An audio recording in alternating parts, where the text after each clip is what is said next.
All right, it is Sunday, December 26th, 2021. And I'm feeling pretty good on a Sunday morning because we are coming fresh off a 3-2 day in our 5 premium sports picks on brockpage.com yesterday.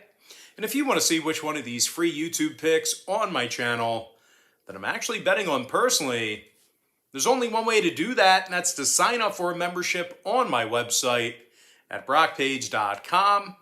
Now, the Magic take on the Heat, and that's going to be a 3:30 p.m. Eastern start time. Miami's -9, totals 206.5. And despite being short-handed here recently, Miami continues to roll along as they've gotten the W in 6 out of their last 8 ball games. The Heat's also been very good at home as they won 10 out of their last 14 at the FTX Arena.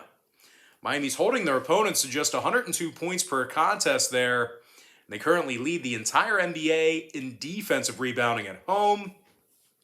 Now, scoring-wise, Jimmy Butler is averaging nearly 23 points a game, along with 5 rebounds and 5 assists. Looks like there's a pretty legit chance at him playing here this afternoon. Meanwhile, Tyler Hero's dropping over 20.5 points a night himself, along with 5 boards and 3 assists as well. And when it comes to shooting the 3 ball, Hero's making 40% of his shots from downtown. Now, injury-wise, Tucker and Butler are technically questionable for today's action, so keep an eye on them. Meanwhile, Lowry, Morris, and Adebayo are still out. Now, the Magic on the other side of things, they've got themselves a ton of guys who are on the injury report as well. Moore, Ross, Carter Williams, Wagner, Bamba, and Brisdakis. They're all sitting this one out here today. Meanwhile, these other players are also listed as questionable for Orlando. Hampton, Anthony, and Wendell Carter Jr. They may sit this one out as well. The Magic lost 8 out of their last 10 ball games, and they find themselves winning only 25% of their road games. And when it comes to scoring, Orlando's averaging only 101 points per contest, and they're shooting just 32% from beyond the arc. Now, total-wise, oddly enough, 5 out of Orlando's last 9 ball games got over the line, throwing out the Brooklyn game. Meanwhile, the Heat saw 3 out of their last 4 get over the number themselves. I'm going to lean toward Miami -9 over 206.5. Next matchup, it is going to be Raptors, Cavaliers, 8 o'clock Eastern tip-off. Cleveland's -8, totals 204. The Cavs got the W in 6 out of their last 7 ball games. 14-1 against the spread in their last 15 as well. And speaking of covering the number, the Cavs also successfully covered the point spread in over 81% of their home games. Now, when it comes to these Cleveland home games here, they're holding their opponents to just 100 points a game at the Rocket Mortgage Fieldhouse. And when it comes to the scoring, Darius Garland is averaging nearly 20 points a game, along with 3 rebounds and 7 assists. Lauri Markkanen's also scoring over 13 points a night, along with 5 rebounds. They're taking on a Toronto squad who's going to work here without a bunch of their key players, like Siakam, Van Fleet, Anunoby, Birch, Trent, Achua, Johnson, and Champagnie.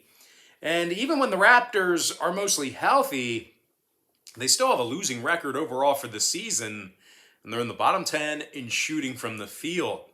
As a matter of fact, the Raptors are averaging only 106 points per contest, which ranks in the bottom 10 in the association in that particular scoring category. Now, total-wise, Cleveland's 5-0 to the under in their last 5 straight, 75% to the under on their home court. I'm going to lean toward Cleveland -8, under 204. Next ball game, Grizzlies, Kings, 6 o'clock Eastern start time. Memphis is -5, totals 224.5. And despite the recent skid, Memphis still has a winning record on the road. And they successfully covered the point spread in 64% of those contests when traveling. Now, the Grizzlies are one of the best rebounding teams in the NBA, as they currently find themselves in the top 3 in offensive rebounding. Meanwhile, defensively, on the other end of the court, the Grizzlies find themselves in the top 10 in rebounding, defensively there as well. Scoring-wise, Dylan Brooks is averaging nearly 20 points a game, along with 3 rebounds, couple assists. Meanwhile, Jaren Jackson is scoring 16.5 points a game himself, along with 5 boards. And no real surprise here, the Grizzlies are currently in the top 10 in the NBA in scoring on average per contest. Now, they're taking on a Sacramento team who's really been depleted here recently, as Len, Fox, Bagley, Davis, King, Mitchell, and Keita, they are all questionable for today's contest. Now, the Kings have also lost 6 out of their last 8 ball games, and they successfully covered the point spread just twice during that stretch. Now, Sacramento's biggest problem is on the defensive end of the court, as they currently rank in the bottom 3 in points allowed per contest. And speaking of defense, or lack thereof, Sacramento's also in the bottom 10 in defensive rebounding. When it comes to the total in this one, Sacramento's 11-6 to the under on their home court. Meanwhile, Memphis is 9-5 to the under when traveling. I'm going to lean toward Memphis -5, under 224.5. Next matchup, it is going to be Sixers-Wizards, 6 o'clock Eastern tip-off. Philadelphia's -3, totals 209.5. And despite their recent skid, the Sixers still have a winning record on the road. And they currently rank in the top 10 in offensive field goal percentage when traveling. Joel Embiid averages 25 points a game, along with 10 rebounds and 4 assists. Meanwhile, Tobias Harris is dropping over 18.5 points per contest himself, along with 7 boards and 3 assists. Now, defensively, the Sixers have been playing pretty good in that aspect of the game as well. They're allowing only 106 points per contest for the entire season. When it comes to the injury report in this one, Green, Drummond, and Milton are all out for the Sixers. Meanwhile, Niang and Maxey are questionable for today's action for Philly. Now, for the Wizards on the other side of things, well, they're going to have to go to work without a couple of guys here today. Kentavious Caldwell-Pope. Let's try that again. Kentavious Caldwell-Pope, KCP, and most likely Bradley Beal. They're going to be out. Beal's... Spit it out, Junior. Caldwell-Pope out. Beal doubtful. Wizards failed to cover the point spread in 8 out of their last 10 ball games. Just 3 straight-up victories during that stretch. Washington is averaging 106 points per contest, and they're shooting only 32% from beyond the arc. Now, total-wise, Washington went 7-3 to the over in their last 10 outings, as well as going 60% to the over in their last 10 meetings with Philly. I'm going to lean toward Philadelphia -3, over 209.5. Next matchup, it is going to be Pelicans Thunder, 7 o'clock Eastern start time. OKC's -1, totals 210.5. But despite being the slight favorite in this one, just keep in mind that OKC got the W in only 6 out of 16 home games this season. As a matter of fact, OKC scores only 99 points per contest, and they rank dead last in the league in shooting the 3-ball. Meanwhile, defensively, the Thunder's in the bottom 3 in the NBA in rebounding the basketball. They're taking on a Pelicans team who's on a 4-game winning streak. They do a real nice job under the boards. And as a matter of fact, the Pelicans currently rank in the top 5 in the NBA in both offensive and defensive rebounding. Now, scoring-wise, Brandon Ingram's averaging over 23.5 points a game, along with 6 rebounds, 5 assists. Meanwhile, Devontae Graham scoring nearly 14 points a night himself, along with a couple of boards and 4.5 assists as well. Now, injury-wise, Valanciunas and Alexander Walker, they are both out for today's ball game.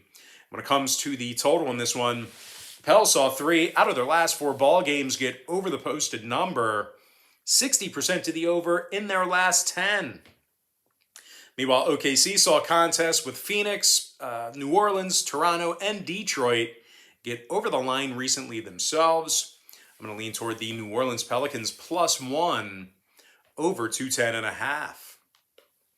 Next ball game, it is going to be Pistons versus the Spurs, 7 o'clock Eastern tip-off. San Antonio's -10.5, totals 220. The Spurs got the W in 3 out of their last 4 ball games. They're certainly having little problems offensively this year. San Antonio currently ranks in the top 5 in scoring on average per contest, and they're also in the top 5 in shooting from the field. DeJounte Murray scoring over 17.5 points per contest, along with 8 rebounds and 8 assists. Meanwhile, Keldon Johnson is drilling 46% of his three-pointers, along with 15 points per night. And when it comes to getting rebounds, the Spurs, they're amongst the better ball clubs in the NBA in defensive boards. They're taking on a Detroit club who's gotten the W in only 2 out of 16 road games this year. The Pistons also have a bunch of guys on the injury report, as Lyles, Magruder, Lee, Stewart, Hayes, and Cunningham, they're all out with COVID.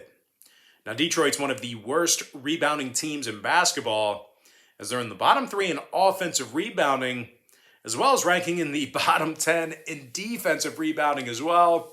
And speaking of defense, the Pistons are dead last in the NBA in defensive field goal percentage.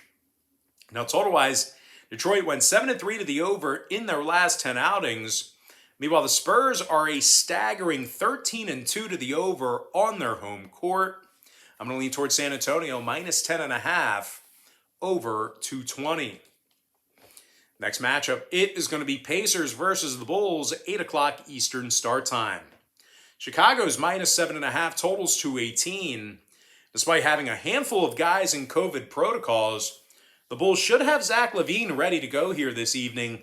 He's scoring 26 points a game along with 5 rebounds and 4 assists. LaVine's also draining nearly 40% of his three-pointers. Meanwhile, teammate DeMar DeRozan, he's averaging nearly 27 points a game himself, along with 5 rebounds and 4 assists. Now, they're taking on an Indiana team who's gotten the W in only 3 out of 15 road games this year. The Pacers also may have to go to work without their 2 leading scorers, as Brogdon and Sabonis are currently listed as questionable to play. But regardless, even when, this team is mostly healthy, we're still looking at a Pacer team who makes only 31% of their three-pointers on the road, and they score only 103 points a night when traveling as well. Now, total-wise, Indiana's 10-5 to the under when traveling this year.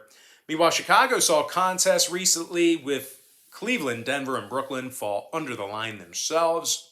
I'm going to lean towards Chicago, minus 7.5, under 218. And with that, guys, now it's time for our next and final matchup of the show. It is going to be Nuggets versus the Clippers, 9 o'clock Eastern tip-off. Denver's minus 4, number is 211.5. Despite their recent stretch of games, we're actually looking at a Denver club who shoots really well on the road. As a matter of fact, the Nuggets currently lead the NBA in offensive field goal the Nuggets currently lead the NBA in offensive field goal percentage when traveling. Nikola Jokic is averaging over 25.5 points per contest, 13 boards, 7 assists for the center. Meanwhile, Will Barton is scoring over 15 points a game himself, along with 5 rebounds and 4 assists.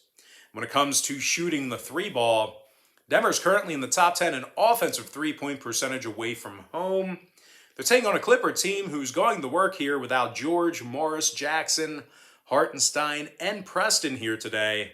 And even when these guys are mostly intact, they're still doing a pretty lackluster job of covering the point spread at home, as they're covering only 40% of their contests in the Crypto Center.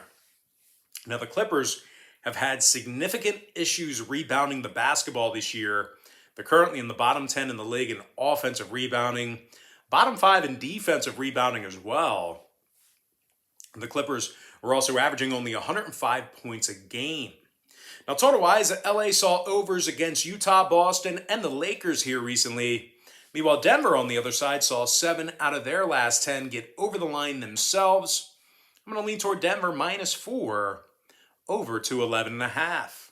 And with that, guys, now it's time for our quick pick recap. Powered to you by my website at brockpage.com. I like Miami minus 9, over 206.5. Cleveland minus 8, under 204. Memphis minus 5, under 224.5. Philadelphia -3 over 209 and a hook. New Orleans Pelicans +1 over 210 and a half. San Antonio -10 and a half over 220. Chicago -7 and a half under 218. And for my next and final free pick for the video, give me Denver -4 over 211 and a half. And with that, guys, that's going to do it for me. Don't forget to check me out on brockpage.com. If you guys do end up getting a membership here today on my website, just keep in mind, you're going to get billed the day you sign up and then the first of every month following that.